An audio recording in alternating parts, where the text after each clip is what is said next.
Barbarians, chapters 19, 20, and 21. Shields, Sacrifice, and Shadows.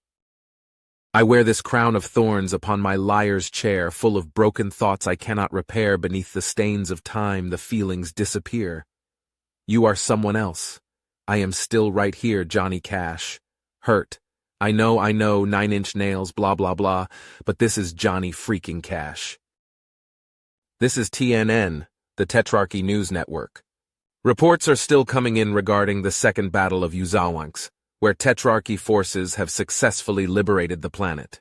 The Konhim fleet was routed and expelled from Uzonk's space, where even now our brave soldiers are beginning the long and difficult task of rebuilding this ancient world's structures. The road ahead is a demanding one, but they are more than up for the task. The Konhim forces are still very much a threat to the safety and security of our worlds, and Minister Singh is urging all citizens to contribute.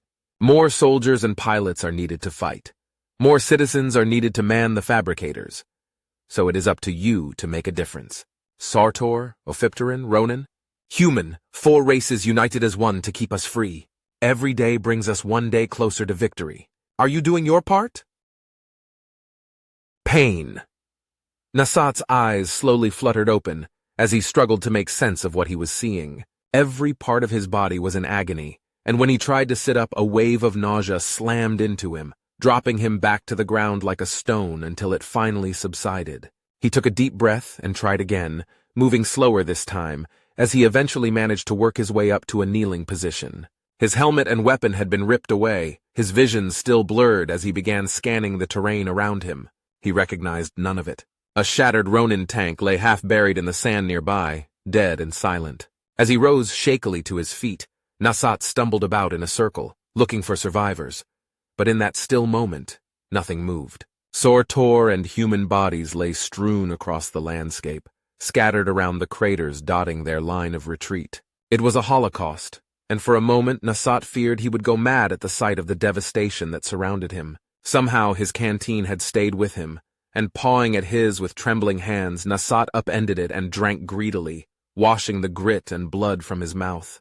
Gradually, the nausea and blurred vision began to subside, the pain drawing down to a dull throb as he began searching the nearest bodies for signs of life. But each individual he examined was far beyond any help he could provide. So finally, he sank to his knees once more as he recited the prayer for the dead. It was normally done individually, for each of the lost, but there were so many dead. One prayer would have to suffice for them all, and he hoped the Creator would understand and forgive him. Nasat! He heard barely a whisper above the wind, so faint that at first he thought he was surely imagining it.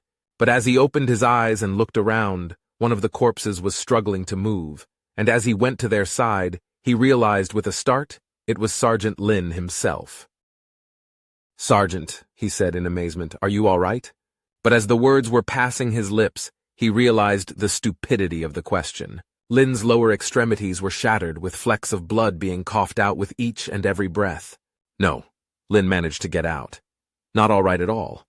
He started coughing again, and Nasat held up his head as he pressed the canteen to his lips. The sergeant drank deeply, sighing in relief as he nodded his thanks. "Sit rep," he demanded more clearly this time as Nasat grimaced. "I do not know, Sergeant," Nasat replied. "I have found no other survivors. Perhaps they ran off." "Probably," Lin nodded. He winced in pain as he tried to move, looking down at his legs. "Not going anywhere on those, am I?" he asked, in a poor attempt at humor. "No, Sergeant," Nasat agreed. "You require medical attention." "Yeah, figured as much," Lin groaned. "All right, first things first. See if you can find a helmet with a working radio. Maybe someone can come get us." "Yes, Sergeant," Nasat answered, grateful to have something to do. He took a moment to brace a pack behind him, allowing the human to sit up, before going off to search the bodies. Most had lost their helmets as he had, but the few that still had them strapped on were now inoperable. It seemed there would be no rescue after all. He returned to Lin to report his findings. "Blast must have knocked out the electronics," the sergeant said wearily. Another coughing fit racked his body as Nasat grew steadily alarmed at his condition. "Only one thing we can do, Nasat." "What is that, Sergeant?" he asked. Lin closed his eyes. "You need to go get help. Nasat just stared at him for a moment before shaking his head. "You will not survive without immediate attention, Sergeant. I will not leave you here to die, not without trying first to get you to safety." Lin barked out a sardonic laugh that quickly became a coughing fit. "And just how do you propose to do that?" An excellent question, Nasat thought to himself. Just how would he get Sergeant Lin someplace safe? The answer, of course, was obvious. "I will carry you, Sergeant," he said simply. Lin looked at him dubiously. "I'm heavier than I look, Nasat, and it's a long way to friendly lines." Nasat shrugged helplessly. "What other choice do we have?" he asked. The sergeant closed his eyes. "I'm going to lie here and rest for a bit." "Do what you gotta do." Easier said than done. Had it been a fellow Sortuar, it would have been impossible. But Nasat was reasonably certain he could transport a human's weight. But before he did anything else, he needed to immobilize the human's legs. It didn't take long to scavenge enough belts to bind his legs tightly together, and despite the incredible pain he had to be feeling, Sergeant Lin bore the discomfort stoically, far more than he would have, had their situations been reversed. Now how to transport him? The few options that came to mind would almost certainly exacerbate his injuries, or risk him falling off. If there were another Sortuar to assist, they could rig a litter to carry him, but by himself, that was simply not an option. He cast about, looking for inspiration, when he spied the Ronin tank. Several pieces had been torn away by the blast, and when he located two reasonably straight pieces of piping, a radical idea occurred to him. It took more scrounging to find enough cloth and cord to construct the strange device, yet after a few tests, the idea seemed sound. It would be a bumpy ride for the sergeant, but it was far better than the alternative. Nasat dragged the contraption over to where Lin lay resting. "Sergeant," he asked gently, touching his shoulder. "It is time," he told him, as the human opened his eyes. He stared at the device Nasat had constructed and looked at him curiously. "A travois?" he said in surprise. "I wasn't aware your people used anything so primitive." Nasat just blinked. "It has a name." Lin chuckled. "Indeed it does. Humans used something very like it a long time ago, and for the same reason. It took some careful maneuvering between the two of them to get Lin situated, but once he was ready, Nasat wrapped the harness across his hips and shoulders, and began to pull. It was far more difficult than it looked, and the jury-rigged device required constant attention. It seemed to fall apart with almost depressing regularity, and each time Sergeant Lin fought to keep from screaming in pain when one of the poles hit a bump or hole. It didn't take long before he was straining from the effort, the straps digging into his flesh, in danger from overheating. There were more stops to rehydrate, though fortunately they had recovered enough water to make the journey possible. But in the end it was simply placing one foot in front of the other, over and over again. "What were you doing?" Lin asked without warning some time after their journey began. "What was I doing when—" Nasat responded, unsure what the human was referring to, as he strained at the ropes. "When I came to," Lin replied. "You were kneeling and mumbling something." "Oh," the young corporal replied, suddenly self-conscious. "I was reciting the prayer for the dead." He bowed his head and said quietly, "I should have been focusing on my duties, Sergeant. I am sorry."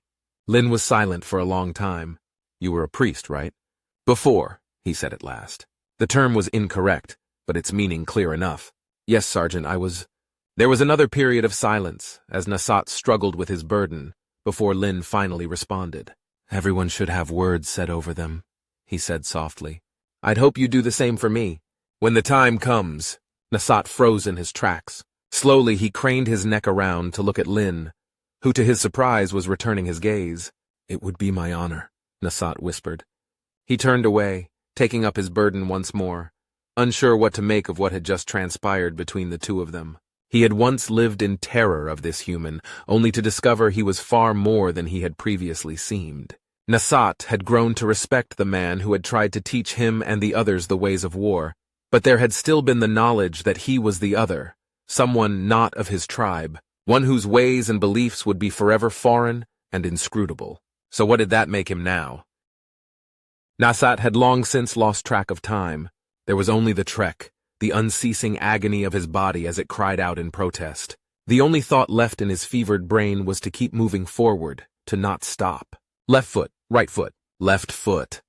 A lifetime of marching, that was all he could recall during those rare moments when he even tried. He would stumble, fall to his knees, struggle to rise once more, and lurch forward yet again. Crusted blood coated the straps that had sawed their way into his flesh, and yet he refused to stop. Just a few more steps. Just one more, and then another. He was so far gone that he didn't see the rescue party approaching.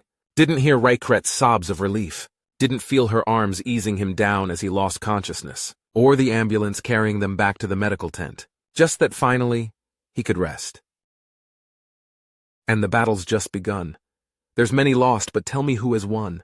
The trench is dug within our hearts, and mothers, children, brothers, sisters torn apart. You too, Sunday, bloody Sunday. So you don't have any idea where the Konhim fleet is heading? Marshal Antuma asked the woman on the monitor. None, Admiral Fujimoto replied sourly. I left a handful of scout boats in system when they chased me out, but they were forced to withdraw as well. All I have is a general direction they used for their departure, but I can almost guarantee you they changed course when they were sure they weren't being pursued. Scratch almost, Antuma said wearily. These Konhim are smart, and something as obvious as not letting your opponent know where you're planning to strike next, they do automatically. My thoughts exactly, she nodded.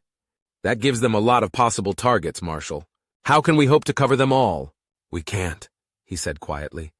I want you to pick a system, someplace central, to act as your base, to give you the shortest travel time once we get word of an attack. But even then, it's likely they'll be long gone by time we get word and deploy. You can count on it, Fujimoto grimaced. So far, they've managed to outsmart us at every turn. She snorted in disgust. I saw TNN's latest propaganda piece, by the way. You have no idea how pleased I was to hear about our great victory at Uzonks. The sarcasm was practically dripping from her lips as she spit the words out. What did you expect them to say? Antuma asked in exasperation. Morale is at a critical juncture at the moment. The triumvirate races are scared, Helene, and they have good reason to be. As long as they still believe there's a chance, we have an opportunity. But the moment they decide, there's no hope. I know, she said unhappily. I may not like it, but I understand the need. Any idea if it's working? The Marshal shrugged. So far, at least. Of course, they aren't used to their government lying to them either. Unlike us cynical humans, he said with a smirk. Fujimoto chuckled, but there was no mirth in it. So, any thoughts on how to slow them down? A couple, Antuma said carefully. Consider this your official read-in for Operations Kitchen Sink and Sucker Punch. Helene raised an eyebrow. Interesting names, Antuma shrugged. Kitchen Sink is our desperation move. Since there's no way to cover every system, it allows the local commanders to do whatever they think best to defend their systems. In fact, it's less a plan than a carte blanche authorization. They're allowed to grab whatever they need, use it how they see fit, and hopefully give our Konhim friends a few surprises. Admiral Fujimoto nodded slowly. And Sucker Punch? That, the Marshal sighed, is where things get tricky. He quickly sketched out the plan for her, leaving her shaking her head. You're not doing anything by halves, are you? She said in wonder. If it goes south, we're in no worse shape than we are already, he finished. Though its failure will likely seal the triumvirate's fate, and God only knows where it leaves Earth. They'll come for us, Helene said quietly. They'll have to. At the end of the day, Earth is the biggest threat they face. She took a deep breath. How long until we pull the trigger? At least a couple of months. Maybe longer. Antuma shook his head. Sucker Punch is for all the marbles, and I won't kick it off until everything is in place. He was silent for a moment before giving her studied look. Your role is the key to making it work, and I don't need to tell you just how much risk is involved. No, you don't, Fujimoto said quietly. She looked down at her hands, suddenly finding it difficult to meet his gaze. They've beaten me twice now, and because of that a lot of our people are dead. Antuma started to reply, but she waved him off. We owe them, Kwasi, she said darkly, and I intend to collect.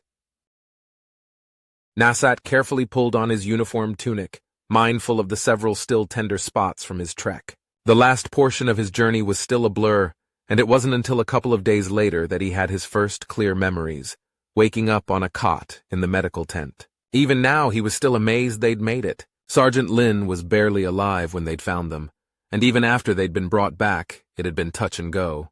But after repairing the damage to his lungs and legs, the healers were cautiously optimistic as to his chances. He had yet to regain consciousness, but they assured him that was to be expected. He took a few minutes to perform some simple stretching exercises, some learned from his days as an acolyte, others inflicted on him during training.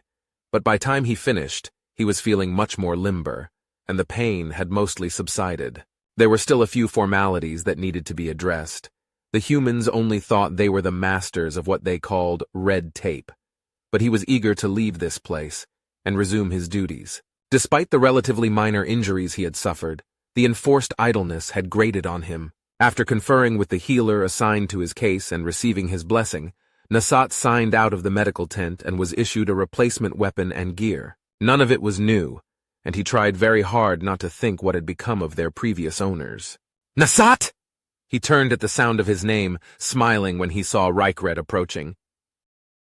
It is good to see you on your feet, she told him, her professional eyes studying him intently before nodding in agreement with the healer's diagnosis. How are you feeling? I am doing much better, he smiled. The healers have pronounced me fit for duty. I am pleased to hear that, she replied. She gazed up at him, her eyes meeting his, and once more he could see the pain she tried to hide behind them. Rykret suddenly glanced both left and right, and then pulled his arm. I must speak with you, she said in a hushed whisper as she tugged him away the others, leading him outside and out of audible range. Nasat followed, baffled by her strange behavior but more than willing to hear what she had to say. Nasat, there is something I have not told you, Rykret said nervously, wringing her hands. Will you promise to hear what I need to say? Of course, he readily agreed. Something was obviously troubling her, and if he could help in some small way, he was happy to render assistance. Rykret took several moments to steady herself before whispering, Uzonks is my homeworld, Nasat. He blinked in surprise at the news, though suddenly so much of what he had noticed about her now made sense. I have heard nothing of my family since the Konhim attacked, she said in a rush, the words tumbling out like a waterfall. Nasat, my home was not far from here. I know I have no right to ask this of you, especially since you have been so ill, but I fear we will not have another chance, unless we act quickly. His breath caught in his chest as he realized what she was asking. Have you spoken to your superiors? He asked her. Perhaps they will authorize a search party. I have, and they denied my request, she snarled in sudden anger. Please, Nasat, she begged him, clutching his arm tightly. Will you help me? I must know if they are alive or... Rykret froze, unable to say the words as her eyes filled with tears. He looked into her eyes and heard every argument against her request play out in his head. Nasat knew he risked a great deal, perhaps even imprisonment. There were so many families just like hers that had suffered, so why should Rykret receive special treatment? He knew exactly what duty required him to say, knew and did not care. I will help you, he told her, as she hugged him fiercely in gratitude. Rykret's home was far too distant to journey on foot, so their first step was to acquire a vehicle. This proved far simpler a task than he'd first feared. Word of his trek had spread, and Nasat played shamelessly on his newfound notoriety. A few vague words about other soldiers in need of rescue, and with a healer at his side, they soon found themselves in possession of an ambulance, with enough supplies to complete the trip. With her help, he fixed the location of her home on the navigational computer, departing before anyone decided to ask a few probing questions. Nasat scanned the terrain around them as they made their way west, out of ingrained habit, though the Konhim had long since departed. He had heard news of stragglers, but they were reported to be few and located far from the area. But he heard Sergeant Lin's words in his head as if he were seated beside him, so he kept his weapon close at hand and maintained watch just in case. Rykret said little as they wound their way through the devastated landscape, forced to take one detour after another. She had withdrawn within herself once more, and Nasat knew better than try to jolly her spirits. He could only imagine the fears that gripped her. Afraid they would not find her family. Afraid that they would. In her heart she must surely know the odds of finding them still alive, though here and there they spotted others of their kind peering out warily as they passed, traumatized survivors of the Konhim attack. He knew relief forces were already en route to provide assistance, but the task before them was a colossal one. He could only pray help would arrive in time for these poor souls as well. As they neared their destination, Rykret grew even more somber, seeing the destruction of places she had known so very well in her youth. Many structures were little more than burned-out shells, and Nasat had grown so accustomed to the presence of bodies, he now barely noticed their presence. How far removed you are from the naive acolyte, he thought sadly, mourning the loss of that eager young apprentice. Part of him yearned to turn back the clock, to put things back the way they once were. But of course, that was impossible. Glancing over at Raikret, he was certain those were her thoughts as well. The locator beacon burned steadily on the screen as he pulled the ambulance in front of an upscale home, taking Raikret's hand in his as they approached the front door. His other held his weapon close, and on first glance there appeared to be little damage to the domicile. Lack of power had frozen the door in place, but Nasat quickly located the override and forced it open, calling out to Raikret in alarm as she burst past him, bolting inside the house. "Mother! Father!" she shouted, racing from room to room as he followed on her heels. The interior of the home told a far different tale, as smashed and overturned furniture and decor were scattered everywhere. Raikret barely seemed to notice, her only thoughts being for her family. But as Nasat struggled to keep up, he saw that at least there were no signs of bodies. "They are not here!" Raikret wailed, hugging herself tightly as he placed a hand on her shoulder. "Perhaps they left some clue as to where they were headed," Nasat suggested. "Search the places where they might have left something behind, while I take a look around the exterior." Her eyes went wide as he dangled the small bit of hope before her, nodding gratefully as she darted off once more, giving the debris a far more intensive search. He was uncertain if she would find anything, though somehow he doubted it. No one had been in this home for some time, and that did not bode well. The rear door was without power as well, but it too was soon forced open, as he began to search the immediate area. It was the smell that led him to the bodies. They were badly decomposed, tangled together, with no way to tell the number or gender. They had died hard, that much was certain, as badly as any he had seen on this shattered world. He tried to search as gently as he could, not wishing to disturb them, when a glint of metal caught his eye. A piece of jewelry finely wrought, depicting a sphere within a tetrahedron. He cleaned it as best he could, before rising to his feet and making his way back to the house, where Raikret was still digging through the piles of rubbish. "Raikret," he said softly as he drew near. Her head snapped up, her eyes filled with desperate hope, and for a moment he considered not showing her what he had found. But only for a moment, and with a bowed head he opened his palm, revealing the ornament within. Her shrieks of anguish tore at his soul as she collapsed into his arms. Hear the sound of the falling rain coming down like an Armageddon flame.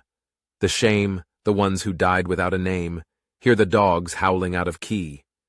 To a hymn called Faith and Misery, and Bleed, the company lost the war today. Green Day. Holiday. This is TNN, the Tetrarchy News Network. Today we debut our new documentary series, The Stars at War, an in-depth look at the ongoing struggle against the Konhim stratocracy.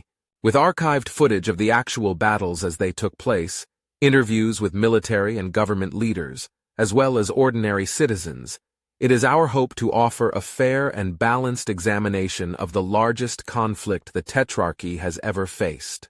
The producers of this series wish to thank Minister Singh for allowing us unprecedented access to some of the oldest records held within the archives. These recent revelations have shed new light on the seeds of this conflict, helping to place the brutality we have witnessed since the first attack in perspective. Chapter 1. The Lion and the Lamb. In the ancient mists of time, when humans had yet to build their pyramids, 2,000 years before agriculture had become a way of life, the predatory Konhim crossed paths with the triumvirate and filled their gentle souls with terror. A predatory species, bent on conquest even then, the Konhim forced the peace-loving races to band together for survival. Diaksh Giaj Guyaz stared at the world on his screen with confusion. "This is an accurate representation?" he asked his tactical officer carefully. "It is, Diaksh," the officer replied. "Then where, may I ask, is the planet's shields?" he demanded. "All triumvirate worlds are equipped with a defensive barrier, so where is it?" The officer snapped to attention. "We do not know, Diaksh," he said uncomfortably. "All of our scans have failed to turn up any sign of it." He paused for a moment and then shrugged. "Perhaps they decided that since we have found a way to defeat them, they were a drain of resources?" "Perhaps," Giaj replied, unconvinced. There was certainly no explanation he could think of for the planet to lower its shields, unless it was a sign of surrender. Have there been any attempts at communication? None, Diaksh, the officer informed him. Then not a surrender, he mused, but that still begged the question why. Major Nadezhda Parisi watched the Konhim fleet glide slowly into attack formations and cursed her luck. Of all the planets for them to invade, why, in Mithra's name, did it have to be this one? The Ronin world U-12 was something of a backwater, and the size of its military contingent reflected that. Namely, one, her. In reality, she was just a liaison, tasked with coordinating the planet's resources towards the war effort. She was a glorified shipping clerk, and had absolutely no business trying to stave off an invasion. But when Operation Kitchen Sink landed on her desk, she could read between the lines. The Navy had had its ass handed to it, and now it was every planet for themselves, at least until they could rebuild their forces. So like it or not, it was up to her to try and come up with some sort of defense in case the balloon went up. Only how does one do that, when they had nothing to fight with? She'd spent days racking her brain, consulting with the various government officials, technicians, scientists, basically anyone who might have some crazy idea they could use. Unfortunately, machines didn't really do crazy, not like humans at least. The few ideas they'd trotted out had been boringly predictable and utterly useless. Nadezhda had read somewhere that when you have no idea what to do, you should look at a map. The idea being that staring at a representation of your situation might just suggest something to you. So she'd pulled up a projection of the system, going through every world, every moon, and every satellite.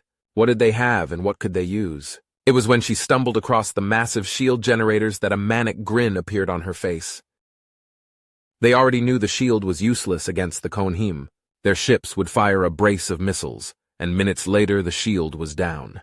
They still weren't exactly sure how they'd managed to pull off that little trick, but since it served them no purpose in defending the planet, maybe there was a way to use them to their advantage. She'd hauled in every single Ronin that knew anything about the generators and grilled them mercilessly, and after several late-night sessions, the bare bones of a plan presented itself. It wasn't much. In fact, it was practically nothing, but it was all they had. They'd sent out a distress signal the moment the enemy fleet appeared on sensors, of course, and begun evacuations of the population centers. But without naval support, it was little more than pissing in the wind, which meant that the only chance they had were the hastily retargeted generators, or as she liked to call them, her bubble guns. She watched the Konhim approach orbit, far more cautiously than their past efforts would suggest. Well, they weren't stupid, and once they noticed the shield was down, they had to assume something they weren't going to like was in the air. It was nerve-wracking, watching their great ships creep slowly into position, especially considering how close she needed them to be in order to pull off her little surprise. But without anything out of the ordinary on their sensors, they had no good reason to not move forward. And when the bulk of their fleet was in position, she slapped the firing button and crossed her fingers.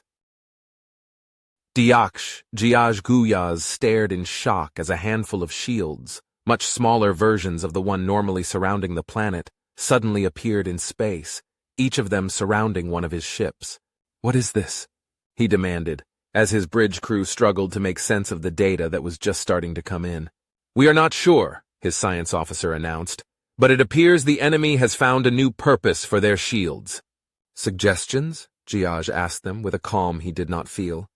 Warriors were by nature conservative, and anything they had not seen before, no matter how minor or harmless they appeared, made them instantly suspicious. "Our missiles should still be effective," his tactical officer pointed out. "In fact, fewer should be required due to the smaller size." "And our ships caught within?" he asked quietly. "What will be their fate if we fire upon them?" That gave his officers pause. "I am unsure," his science officer admitted uncomfortably. "Then find whatever is creating these shields," Giaj ordered, setting off a flurry of activity. "At once, Diaksh," his tactical officer acknowledged as he began scanning the surrounding region of space.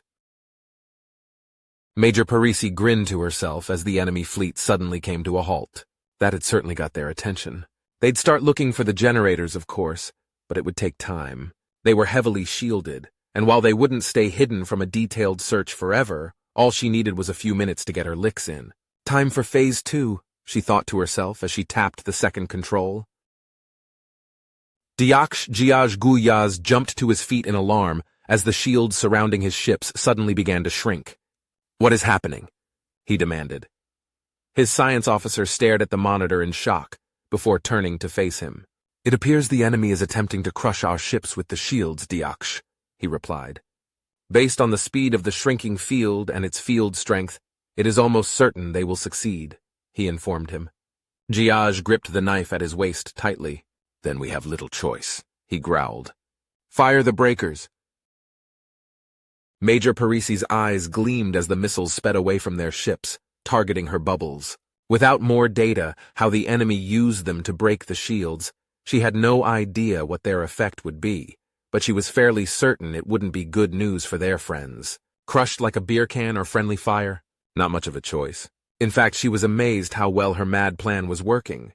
But she harbored no illusions she could stop the attack all by her little lonesome. Hurt them maybe, but not stop them. Take what you can get, she thought to herself, as the missiles impacted the bubbles.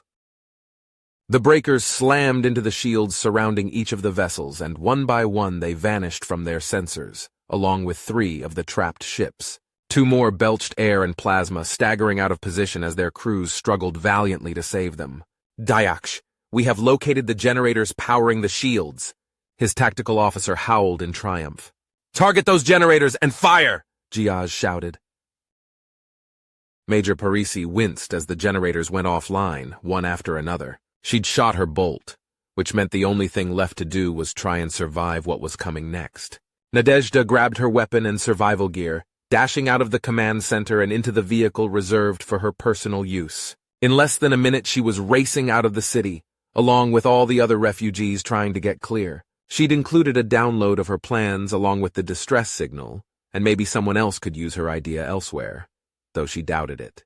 Whatever else you could say about the Konhim, they weren't idiots. Odds were they wouldn't get fooled by the same trick twice. Still, they knew they'd been kissed. "Not bad for a shipping clerk," she smirked. "Diaksh, the shield generators have all been destroyed," his tactical officer reported. No other weapon systems appear to be in range.